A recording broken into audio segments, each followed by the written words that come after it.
All right, so anyways, he's out there in his little adolescent paradise and with his dopey chums, and back at Pride Rock, things are not good, right? Scar, who's arrogant and refuses to learn, and who will not establish a reasonable relationship with the females, all he does is tyrannize over them. He ends up ruling over a completely barren landscape. And that's really what happens in totalitarian states. And we also know, quite interestingly, is that one of the best predictors of economic development in a state is the degree to which they extend rights to women. It's one of the best predictors. And I would say, well, if you're going to tyrannize your own women, you're going to tyrannize everything. You're going to tyrannize ideas, you're going to tyrannize structures.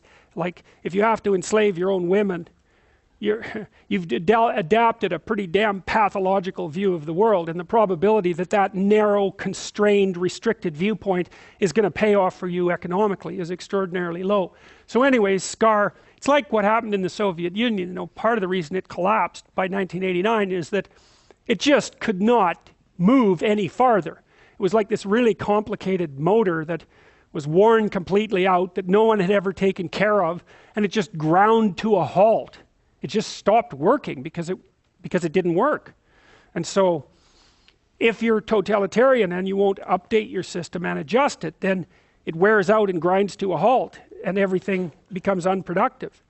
Now, it's not easy to figure out what makes a society productive, because you might say, well, it's natural resources or something like that. First of all, natural resources are very often a curse to a country because they produce corruption. They call that the Dutch disease. There's a reason for that. You can look it up. But natural resources in and of themselves are by no means sufficient to guarantee the well-being of a country. Japan has virtually no natural resources at all, and it's really rich.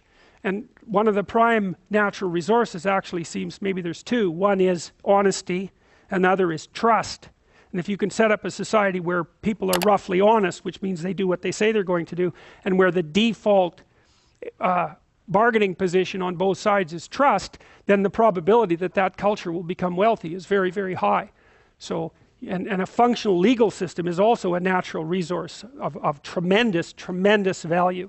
You know, it's partly why people in China, for example, wealthy people in China are dumping their money into the real estate market in North America like mad, because one of the things you do know if you buy real estate in North America is you actually own it.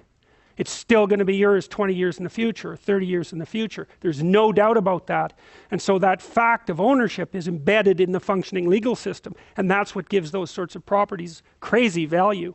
You know, much to the problematic situation for all of you people who are, at some point, most of you are going to try to buy property in Toronto, and that's really going to be entertaining.